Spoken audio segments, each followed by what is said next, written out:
Hey, everyone, and welcome to the Headliner Podcast. We're your hosts, Nicholas and Elissaas, and we're here to keep you in the loop on all of the things that you can do to promote your podcast. So, Elissaas, what are we talking about today? Today, we're going to be talking about podcasting SEO. Okay, cool.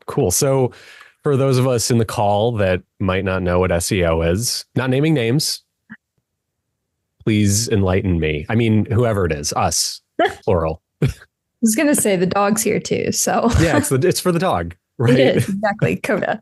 Podcasting SEO. So it's very similar to any other type of SEO, but it's literally just the process of optimizing your podcast for search. So that's going to mean kind of looking at your actual content and everything that's in your metadata to ensure that it is optimized for SEO or search engine optimization. Of course. Coda is very thankful for that. Yeah. So basically, it's just going through a file and making sure all of your ducks are in a row, to use a phrase that I just can't get enough of, to actually get picked up by like a search engine and have people actually find your podcast. It's like ground zero for promo. Exactly. Okay, cool. That sounds very self-explanatory. And I guess like I'd love to hear like what can people do in terms of their SEO in order to like get found on social? Yeah. So, I mean, there's a lot of things you can do. Kind of the biggest thing, in my opinion, is going to be thinking about keywords. And keywords are just really going to be kind of that backbone of the SEO. They are going to help guide like algorithms and search engines, as they can't necessarily index audio or video. So if you're uploading an audio file or a video podcast, these are going to be like the very same principles, but it's literally just making sure you've got relevant words in your metadata. So thinking about your titles, descriptions, tags, or another word for keywords, and then also having transcripts available within that. Okay, cool. And I almost feel like people can start with their SEO like before they even record necessarily. Like they might maybe use some SEO information to help dictate how they do their podcast, maybe? I don't know. Yeah, I mean, we do. So for instance, this very episode, it is how to get a podcast to rank on Google, ? Podcast tip, or excuse me, podcast SEO tip. So with that, we've kind of got two things going on. So whenever you're thinking about keywords, there's going to be two different types of keywords. So you're going to have your short tail keywords, and those are going to just be pretty broad in terms of what people might be searching for.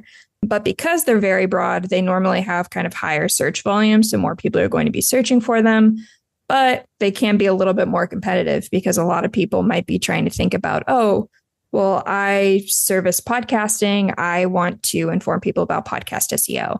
So looking at our title, the podcast SEO, and then also a little bit more broad, the podcast SEO tips. Those are actually two keywords right there that we have in our title, but they're going to be short term. So if you Google podcast SEO, there's a pretty good chance you won't find this podcast right off the bat. You might have to scroll through a couple of pages just because there are a lot of content from a lot of very large companies and people that have been really thinking about podcast SEO for quite some time.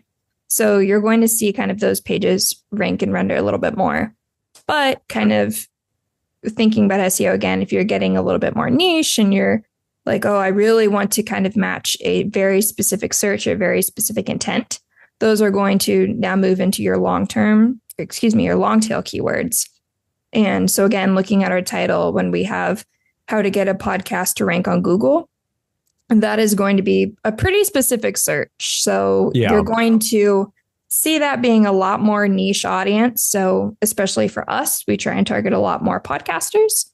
So there's a pretty good chance that a podcaster out there might be trying to Google that. The benefits of having a long tail keyword are they're way less competitive. It's a much more niche audience. So you kind of know exactly who's going to be searching for it whenever you're thinking about that.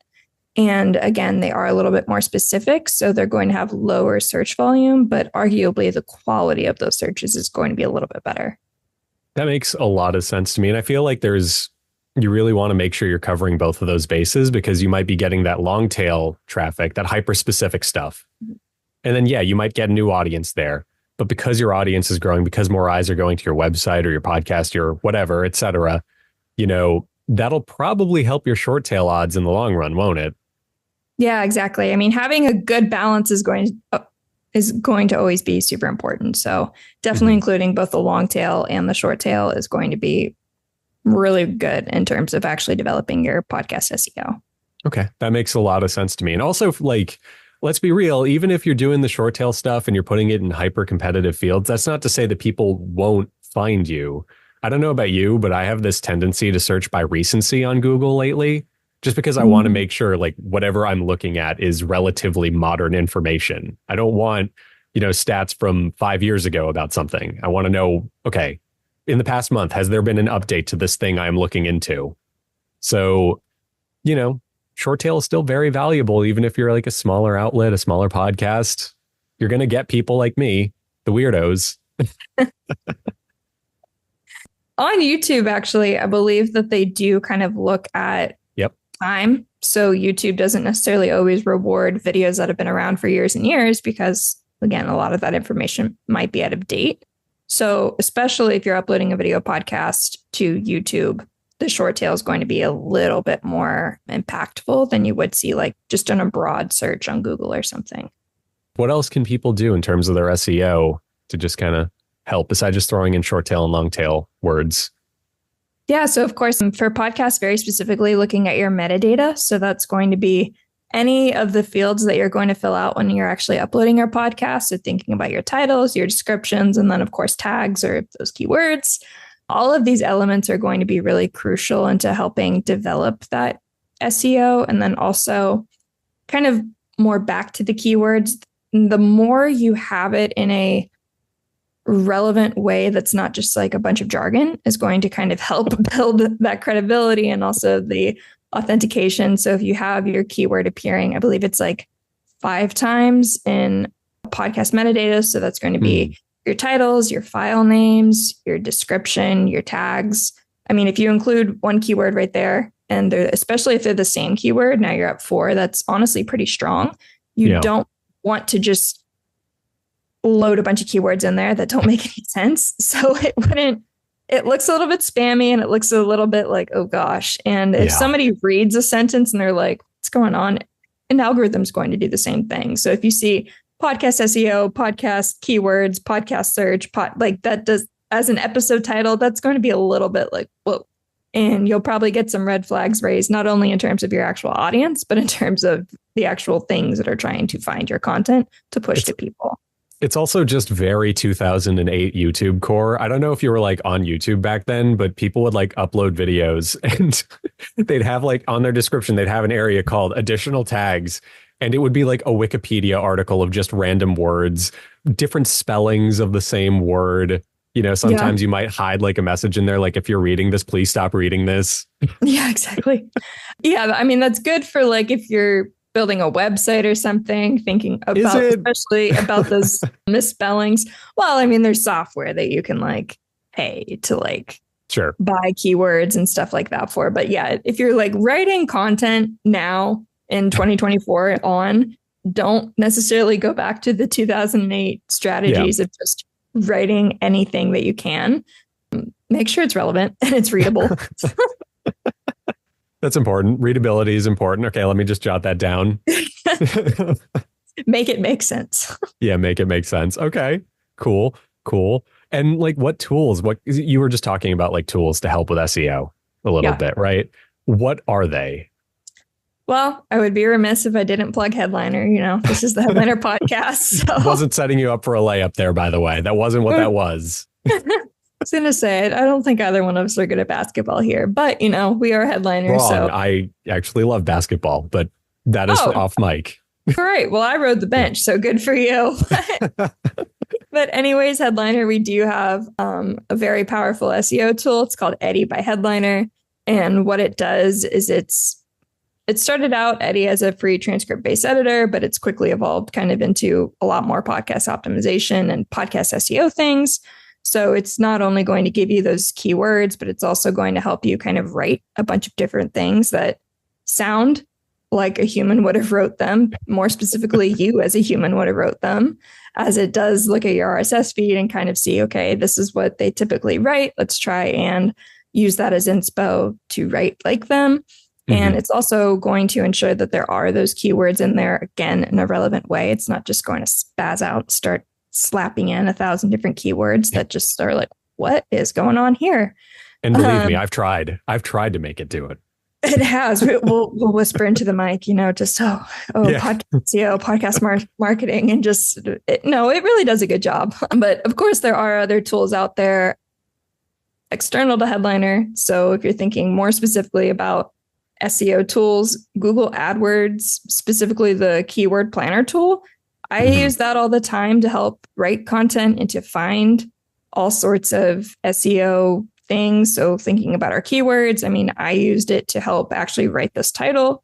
So again, that's a free tool at your disposal. If you have a Google account, let me rephrase, then it's a free tool at your disposal. So you need a Google account, but it'll help you to forecast and kind of plan all those keywords and discover new ones. So if you just type in something like podcasting SEO, it'll give you, I think, like 7 different, hey, you might want to look at these so you can see kind of what the intent might be. So if people are looking for tools, if they're just trying to learn, you'll get to get insights like that.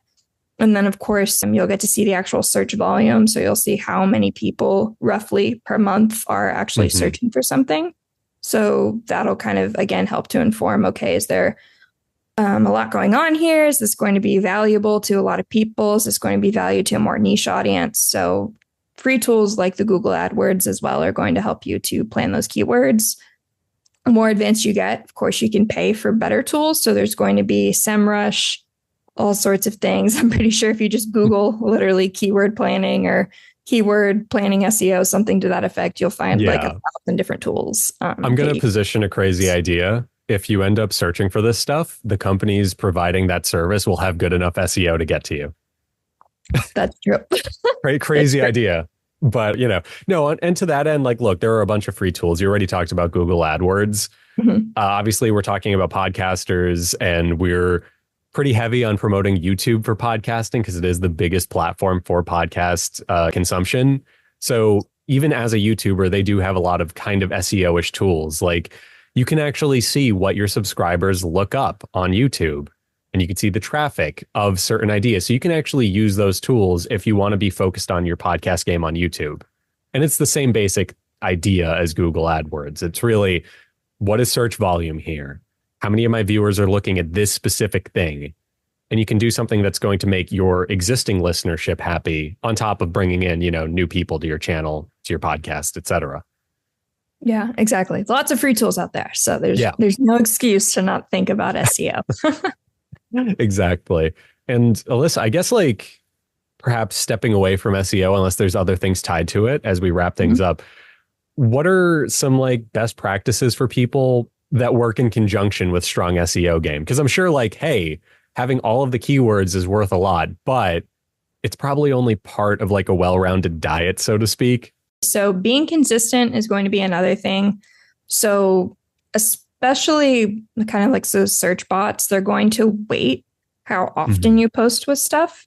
So it doesn't mean that you have to post something every day and you have to be very mindful of it. It'll just kind of see like, okay, is this person posting weekly? Are they posting monthly? So that actually contributes more to kind of your authority. So authority that does play into SEO, but kind of the longer you've been around and the longer you are more intentfully working towards kind of one of those keyword targets or something to that effect, then these algorithms are going to recognize, okay, this is a credible source. This is somebody that knows what they're talking about. So over time, especially the more consistent you are, then you'll really start to see kind of more benefits and more traffic being driven to your show. Making sure that your content's engaging. So making content's great, obviously, but making great content is better. So having high quality stuff that people actually listen to and stick with, that's going to be really good in terms of actually building like that credibility once again. And then also whenever you are kind of crafting your content or in your descriptions, having clickable links that go to your own content. So maybe you have a relevant episode or you have a blog post or something written by it or written about it, then having a link going to either of those. It's kind of this idea of backlinking a little bit.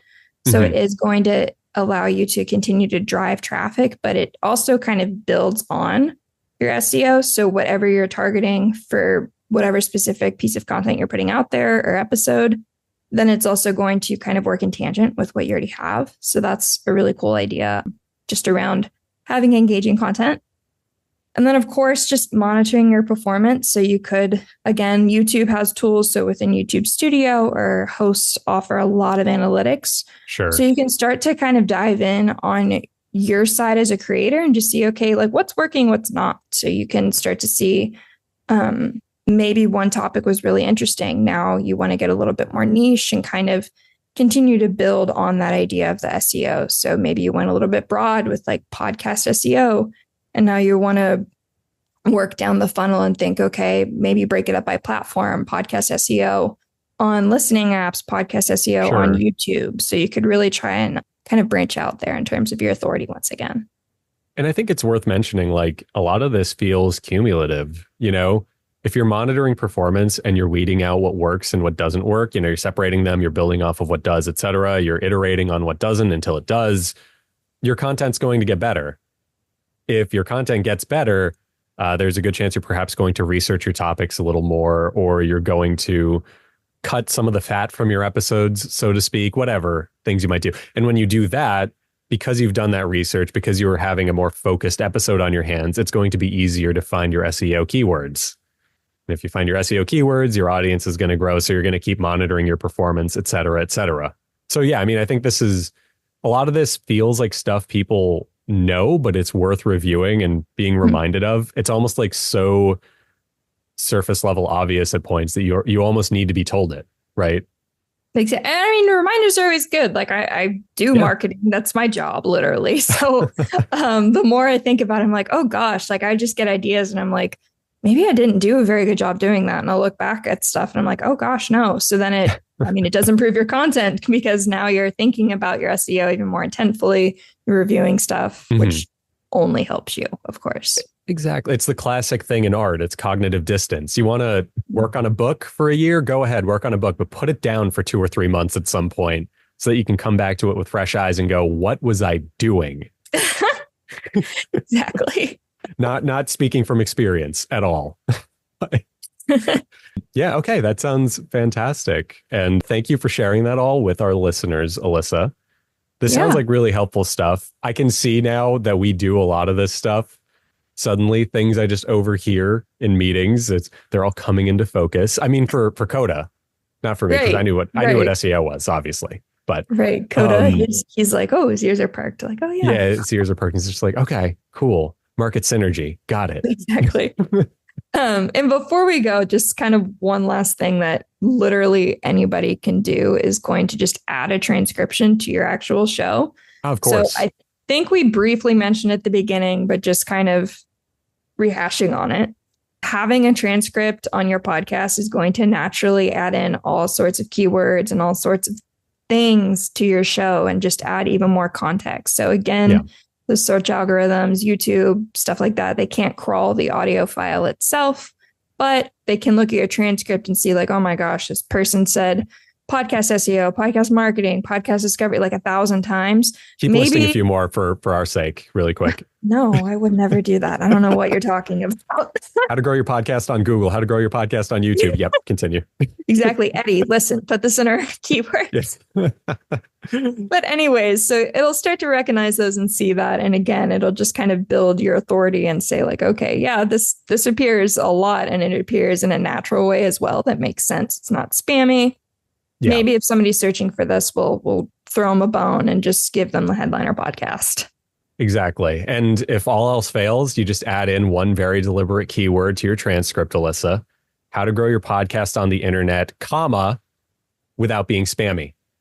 Exactly. There you go. Nailed it.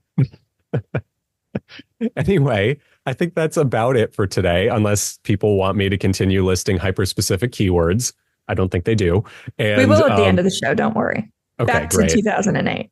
Yeah, if this was like a sitcom or something on TV from 10 years ago, the credits would roll and instead of music, it would just be us listing keywords. Exactly. But no, thank you for sharing all of that, Alyssa. And thank you to everyone for listening. We're going to be back with a new episode soon, talking about more ways you can grow your podcast organically on the internet without spamming people. All right. Bye.